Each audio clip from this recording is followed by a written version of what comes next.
سے لے کر پاؤں تک۔ میرے عزیز دوست اور بزرگوں، اس انسان سے بد نصیب کون ہوگا کہ جو اتنا اعلیٰ درجے کے نور کو پیچھے رکھے اور گندگیوں کو آگے رکھے، جس کے سامنے دنیا کے تاریک انسانوں کا راستہ ہو اور حضور صلی اللہ علیہ وسلم کا راستہ بھلا ہوا ہو۔ صحابہ کرام رضوان اللہ تعالیٰ اجمعین نے ان چیزوں کو سمجھا، ان چیزوں کو سمجھ لینے کے بعد سمجھا کہ ہر چیز میں نور ہے۔ آپ کے بدن مبارک سے جو عمل نکل رہا ہے اس میں نور ہے۔ جو عمل آپ کے بدن مبارک سے جس لائن کا نکلا ہے اسی لائن میں چلوں گا، اس لائن کے اندر میرے لیے روشنی پیدا ہو جائے گی۔ روشنی چاہیے کہ نہیں؟ یا اندھیرے میں چلنا ہے؟ اندھیرے میں چلنا اور روشنی میں چلنا بڑا فرق ہے۔ اندھیرے میں آدمی جب چلتا ہے تو پھر کیا ہوتا ہے؟ لتھڑتا ہے، پتھرتا ہے، خون بھی نکلتا ہے، کانٹے بھی لگتے ہیں اور پتہ نہیں کیا سے کیا ہوتا ہے۔ کبھی کبھی کبھی لائٹ شارٹ ہو جاتی ہے، یہاں تک ہوتی ہے ہندوستان پاکستان میں آپ جاؤ گے تو کیا ہوتی ہے؟ لائٹ اچانک بند ہو جاتی ہے۔ کھانا کھانے بیٹھے ہیں اور روٹی یوں لی ہے اور لائٹ بند ہو گئی ہے، ابھی کدھر لے جاوے لوگ؟ ہوا کہ نا؟ اب بجائے اس کے کہ آگے بات سمجھے، ترکاری میں ڈالے، اچار میں ڈال دی روٹی اور اچار کے ساتھ دیا، بڑی ہنسی کی بات ہو جاتی ہے کہ لوگ کھانا بند کر دیتے ہیں، دکھا نا اندھیری کے اندر۔ لیکن روشنی ہوتی ہے تو آدمی آسانی سے کام۔ آپ تھوڑی دیر کے لیے دیکھ لیجئے، آپ کو ایسا سابقہ پڑا تو نہیں ہے؟ آپ کے پاس جو موٹر کاریں ہیں، آپ روڈ کے اوپر، ہائی وے کے اوپر جاتے ہیں، M1 کے اوپر جا رہے ہیں، M6 کے اوپر جاتے ہیں، M25 اور پتہ نہیں کہاں آپ جاتے ہیں ان کاروں کو لے کر، اور اچھی کاریں، اور اس کی لائٹ چل رہی ہے۔ جب لائٹ چل رہی ہے تو آپ کو کوئی حرج نہیں ہے اس بارے کے اندر کہ آپ 100 کے اوپر 120 کے اندر چلاؤ رات کے وقت کے اندر۔ اور پھر حکومت نے اوپر سے اور ساری لائٹوں کا نظام کر دیا ہے، کبھی آپ کی لائٹ شارٹ ہو جائے تو اوپر بھی، راستوں کے اوپر بھی لائٹ رکھ رہی ہے۔ اب کہتے ہیں یہ فلانے سے فلاں، یہ لیسٹر میں نہیں ہے، سنا کہ یہاں کی کونسل وکیل ہے، جلدی کرتی نہیں آگے۔ وہاں لندن سے آتے ہیں، یہاں تک آتے، لائٹ یہاں آتی ہے تو کیا ہو جاتی ہے؟ بجھ جاتی ہے۔ یہ کیوں کہا وکیل ہے؟ ان کو سخی بناؤ، ان کو کیا بناؤ؟ سخی بناؤ۔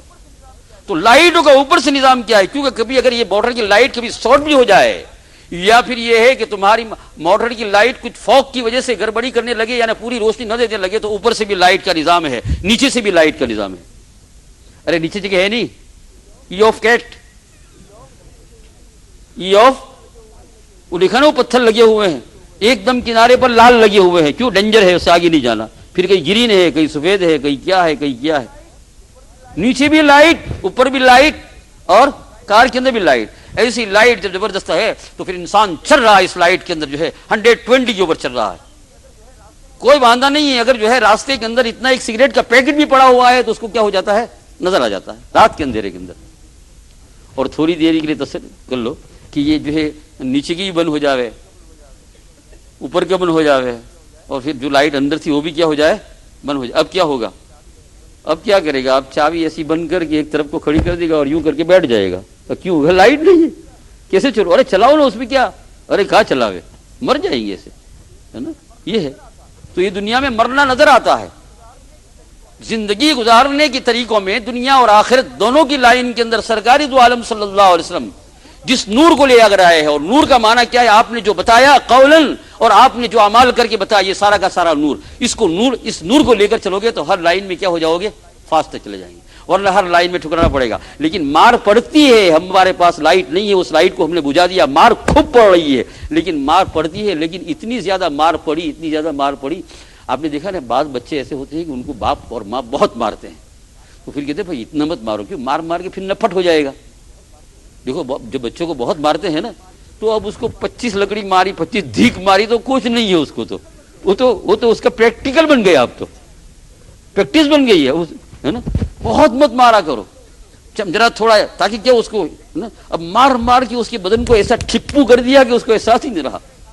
اب ہم لوگ اتنی ٹھوکریں کھا رہے ہیں، اتنے مار کھا رہے ہیں کہ مار کھا کر ابھی مار کھانا بھی ہمارے سمجھ میں نہیں آ رہا ہے۔ مار کھانا بھی کتنا مار کھا رہے ہیں تو یہ مار کھانا بھی سمجھ رہا ہے۔ ہاں، یہ ہندوستان سے کوئی صاحب تفریح کرنے کے لیے گئے ایران میں فارسی زبان چل رہی ہے، پرسین، وہاں تفریح کرنے کے لیے گئے تو ایک حلوہ والے کی دکان پر گئے، حلوہ سے سویٹ والے کی دکان کے اوپر گئے اور پوچھا کہ یہ حلوہ پورا تھال بتایا کہ کتنے کا ہے، کیونکہ ہندوستان پاکستان میں تھال میں ہوتے ہیں نا مکھیوں کی زیارت کے لیے، یہاں کے جیسے پیکٹ تو ہوتے نہیں ہیں، پیکٹ کا بھی کتنا خرچہ ہوتا ہے نا، یہ آپ کے تو وہاں سستا ملتا ہے، سستا ہی ملے نہیں، پیکٹ کا کوئی خرچہ نہیں ہے، تھال میں رکھ دیا، آپ نے کہا یہ چاہیے، وہ چھری سے کاٹ کر دے دیا، اگر صاحب نے دو چار مکھی بھی آ جائے تو کوئی، یہ تو ایسے ہی کسی حلوہ والے کی دکان کے اوپر گیا اور جانے کے بعد کہا کہ یہ حلوہ کتنے کا ہے؟ پوری تھال ٹرے میں جو رکھا تھا نا، دکان والے نے کہہ دیا اتنے کا ہے، کہا لاؤ، دے دیا، وہ سمجھا یہ لے لے گا، پیسے دے دے گا، کھا لیا۔ کھانے کے بعد پھر دکان والے نے کہا پیسہ؟ تو کہا فلوس ندارت، فلوس ندارت، پیسہ ہی نہیں ہے۔ تو شاپ والے نے کہا یار عجیب پاگل ہے، تو پھر کھایا کیوں؟ پولیس کو بلایا کہ اس نے ایسا کیا۔ پولیس نے کہا کہ پیسہ، اس نے کہا پیسہ ہے ہی نہیں تو کیا کروں؟ اب پولیس نے اس کی جانچ کی تو دیکھا کہ باہر کے ملک کا آدمی ہے، کوئی ہندوستان کا، ایران کا ہندوستان میں گیا ہے، ہندوستان کا واقعہ ہے نا، حکیم محمد رحمۃ اللہ علیہ نے لکھا ہوا ہے۔ تو لکھا کہ باہر کا آدمی ایران کا ہے، تو جو ہے وہ پیسہ ہے ہی نہیں، تو اس کو کچھ تھوڑی سی سزا دے دی۔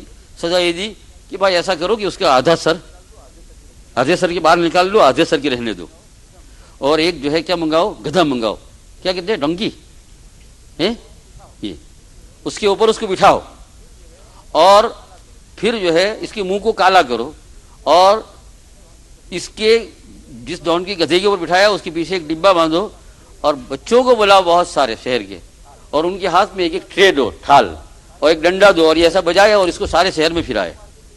اور یہ کیوں مارتے تھے؟ اس لیے مارتے تھے تاکہ لوگ گھروں میں سے دیکھنے کے لیے آواز سن کر نکلے، اور یہ کہتے جاؤ، اور ایک سرکاری آدمی یوں کہتے جاؤ پیچھے کہ جو آدمی کسی کا مفت حلوہ کھا جائے اس کی سزا یہ ہے۔ اب حجام کو بلایا، اس نے اس کو بٹھایا، آدھا سر بنایا۔ یہ بھی ایک قسم کی انگلش ہے، ہاں، یہ اسٹیپ کرتے ہیں نا، اسٹیپ، ایسا ہی کرایا کرو نہیں یار، ہاں، اسٹیپ سے تو یہ اچھا ہے، یہ نہیں اسٹیپ کرتے ہیں۔ آدھا سر بنوایا، آدھا سر بننے کے بعد پھر جو ہے گدھے پر بٹھایا، بچوں کو بلایا، بچے بجا رہے ہیں، یہ سب کچھ ہوا، شام تک پھر آیا، پھر کہا چلا جاؤ، اب چلا جاؤ اپنے وطن کے لیے۔ جب گیا ایران تو دوست احباب جمع ہوئے، اور حالات پوچھے، کیا کہتے اس کو، ہے نا، جناب آپ گئے تھے وہاں تو آپ وہاں کے حالات بیان کرو۔ کیا کہا؟ کارگزاری۔ جیسا ہمارے، یہ بات اچھی کہی آپ نے، کارگزاری بیان کرو، ہے نا۔ تو ابراہیم بھائی کارگزاری بیان کی، تو کارگزاری میں کہا تم سوال کرو، تو سوال کیا؟ آغا بہندستان رفتابودی چتور ملک است، آغا بہندستان رفتابودی چتور ملک، صاحب آپ ہندوستان گئے تھے، کیسا ملک ہے؟ کہا خوب ملک است، ہندوستان خوب ملک است، ہندوستان بڑا اچھا ملک ہے۔ کہا کیوں؟ کہا حجامت مفت است، حجامت مفت ہے، فوج طفلہ ہم مفت است، بچوں کی فوج بھی مفت ہے، ڈم ڈم ہم مفت است، ڈم ڈم کہتے ہیں ڈھول کو فارسی میں، ڈم ڈم ہم مفت است، ہے نا، گویا دلہا بننا مفت میں ہے نا، میرے پیچھے جو ہے فوج طفلہ ہم مفت است، اور سب سے بڑی بات یہ ہے کہ حلوہ خوردن ہم مفت است، حلوہ کھانا ہی مفت ہے۔ حکیم محمد رحمۃ اللہ علیہ اس واقعے کو لکھ کے ارشاد فرماتے ہیں کہ یہ اس کی کتنی بے عزتی اور کتنی ذلت تھی اس کے اندر، لیکن وہ آدمی اپنی اس کے اندر ذلت نہیں سمجھا، اس کو کیا سمجھا؟ اپنی نالائکی کی وجہ سے کیا سمجھا؟ اس کو وہ عزت سمجھا۔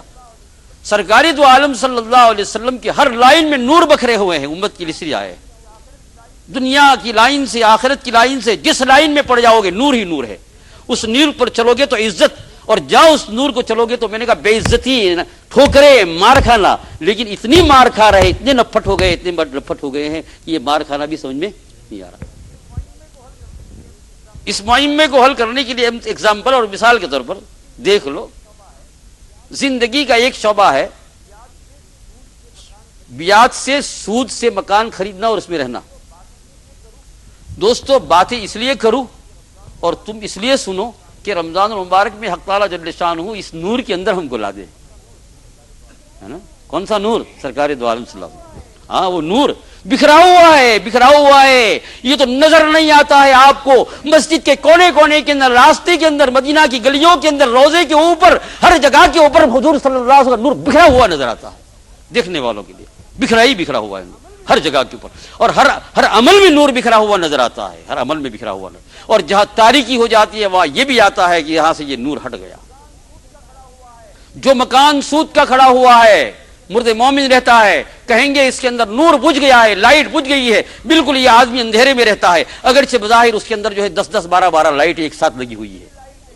اس کے سونے کے روم میں بھی لائٹ ہے, کھانے کے روم میں بھی لائٹ ہے, سب جگہ لائٹ ہے, اور عالیشان بنگلہ ہے اور مکان ہے, لیکن سرکار دو عالم صلی اللہ علیہ وسلم والا نور بجھ گیا ہے. تاریکی ہی تاریکی, اتنا مار پڑ رہا ہے, اتنا مار پڑ رہا ہے کہ اتنا مار پڑ رہا ہے کہ اب یہ مار کو بھی بھول رہا ہے. جیسے کہ نہیں وہ ایران والا ابھی قصہ آپ نے سنا, یہ کوئی عجیب مار ہے. شروع یہاں سے ہوتا ہے, کماؤ دن بھر رات بھر کماؤ, اور کن کے لیے کماؤ؟ غیروں کے لیے کماؤ, بینکوں کو بھرو, تمہاری کمائی کے ذریعے سے دنیا کے لوگوں کے دھندے اچھے ہو, بینک بنے, بینک کے مکانات بنے, ننگا پن بنے, تم رات دن کماتے ہو, اور جو مکان تم نے 1 لاکھ میں خریدا ہے وہ 3 لاکھ میں تم دے رہے ہو. اس سے بڑھ کر کون سا انسان بیوقوف ہو سکتا ہے؟ اور پھر یہ تاریکی اندھیرا پورا نہیں ہونے کا, مرے گا مرے گا مرے گا. یہاں جب جائے گا, وقت آئے گا تو فرشتے پوچھیں گے جنازہ کہاں سے اٹھا کر لائے؟ فرمایا حرام کے گھر میں سے جنازہ اٹھا کر لے آئے.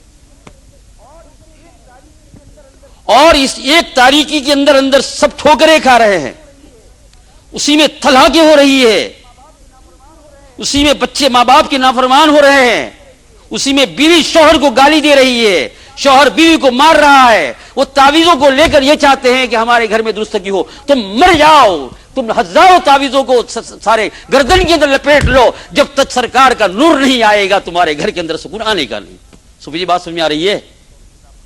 اللہ پاک سمجھنے کی توفیق عطا فرمائے. ایک ایگزامپل کے طور پر سمجھاتا ہوں دوست اور بزرگوں, ہے نا.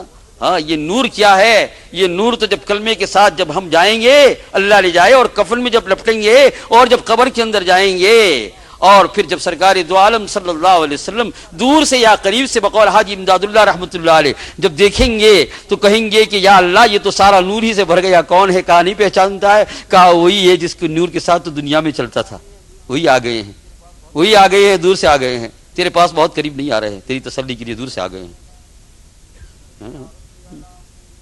صلی یا ربی علی مونس کل بشر مبدل الوحشت فی القبر باستیناس. یہ درود کا سیگا سرکار حضرت حکیم الامت رحمۃ اللہ علیہ نے ایک درود کے سیگے بنائے ہیں. 17 سیگے ہیں, 17 ہے کل. اس 17 میں سے ایک یہ بھی ہے, صلی یا ربی علی مونس کل البشر مبدل الوحشت فی القبر باستیناس. میرے اللہ رحمت بھیج, رحمت بھیج, رحمت بھیج اس ذات عالیہ کے اوپر کہ جب میرا لاشا کفن کے ساتھ قبر میں جائے اور وہ دور سے ایک آنکھ سے مجھے دیکھے, میری ساری قبر روشن ہو جائے. اسی کو تو حاجی امداد اللہ کہا کرتے تھے سید طائفہ کہ چلو یہاں نہیں دیکھا, لیکن اس امید میں ہوں کہ مر جاؤں جلدی سے, اس لیے مرنے کی امید کرتا ہوں کہ جلدی سے حضور کو دیکھوں قبر میں جا کر. موت کی تمنا کسی اور چیز کے لیے نہیں ہے, کہا حضور کو دیکھوں. صلی یا ربی علی مونس کل البشر مبدل الوحشت فی القبر باستیناس. تو میرا عزیز دوست اور بزرگوں, باقی باتیں آگے کروں گا, غور سے سننا, تھوڑا سا وقت نکال لینا اگر آپ سے ہو سکے تو. انشاءاللہ آپ کو کچھ جائے گا نہیں. یہ میں نے پہلے سب لوگوں کو بھیج دیا تاکہ اب یہ جو بیٹھے ہوئے ہیں ماشاءاللہ, مجھے تو یہاں بھی اب نور نظر آتا ہے, مجھے تو یہاں بھی نہ آتا ہے. کیوں؟ وہ اتنے نور والے ہیں کہ ان کی باتیں جہاں ہوتی ہے وہاں بھی نور برستا ہے, وہاں بھی نور برستا ہے. مجھے تو نور نظر آتا ہے اور آپ کو بھی نظر آئے گا. اس لیے میں نے پہلے میرے بھائیوں کو اطمینان سے, اور جن کو قریب بلایا وہ برا نہ لگائے میرے بھائی, آپ کو میں نے فائدے کے لیے بلایا ہے. آپ انڈیل کے ضرور بیٹھیے, سرکار دو عالم صلی اللہ علیہ وسلم نے ضعیفوں کی بہت رعایت کی ہے, انڈیل کا ضرور بیٹھیے, لیکن ایسا نہیں کہ آپ وہاں بیٹھے ہیں اور یہاں سرکار کی باتیں ہو رہی ہو, ہے نا, یہاں سرکار کی باتیں ہو رہی ہیں اور وہاں آپ بیٹھے. یہ ماشاءاللہ دیکھو, دیکھو تو صحیح صوفی جی, ذرا پیچھے بڑھ کر دیکھو, ہے نا, ٹھیک ہے نا. ہاں, تھوڑا سا وقت نکالتے رہنا. جیسی جیسی مجھے ہمت ہوئی میں کچھ باتیں آپ کو عرض کروں گا, نہیں اس لیے کہ آپ سے کوئی دشمنی ہے, آپ کو کوئی تانا دوں گا, بلکہ میری دلی تمنا یہ ہے, میں بہت ہی وہاں جانے کے بعد ارادہ کر رہا تھا رمضان المبارک کا آخر تک بھی جانے کا, اور میں نے کہا اس کے جب غالب آتا ہے تو کوئی روک نہیں سکتا ہے, پھر کچھ سمجھنی پڑتی ہے. لیکن حق تعالیٰ جل شانہ نے میں کیا کہوں, کچھ اسباب ایسے بنائے کہ مجھے آنا ہی پڑا. کہا جاؤ ہی جاؤ, کچھ اسباب ایسے بن گئے کہ مجھے آنا ہی پڑا. ہے نا, ہاں, جس میں میں سمجھا کہ یہ اشارہ ہے کہ میں کیا کروں, چل ہی جاؤں, کیونکہ حضور کو یہ بھی پسند ہے نا کہ تم وہاں جا کر کچھ میری باتیں کرو, یہ بھی تو پسند ہے نا, ہر امتی آپ سے بھی پسند ہے, آپ سے بھی حضور خوش ہے. تو 12 روزہ ہو گئے ہیں, آج 12واں روزہ پورا ہوا قاری صاحب, 13, تو کتنے باقی رہ گئے؟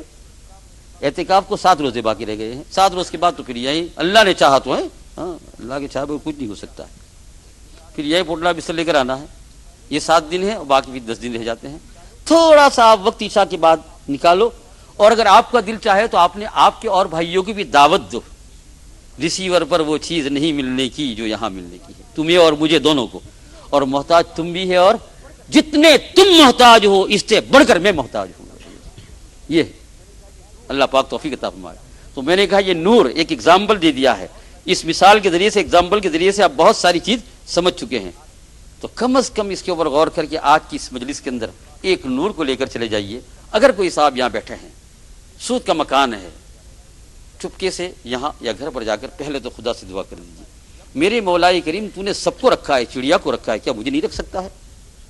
چڑیا کو تو نے رکھا ہے, اور نکال دو, رمضان سے پہلے ہی نکال لو, ختم کر دو, فنش کر دو. بہت ساری ترتیبیں ہیں, بہت سارے لوگوں نے نکالا, اور آپ نے نکالا اتنا, یہ عمل آپ کا اتنا مقبول ہو جائے گا کہ آپ 30 قرآن پاک بھی ختم کرو گے تو وہاں تک نہیں پہنچ سکو گے جتنا یہ عمل آپ کو لے جائے گا.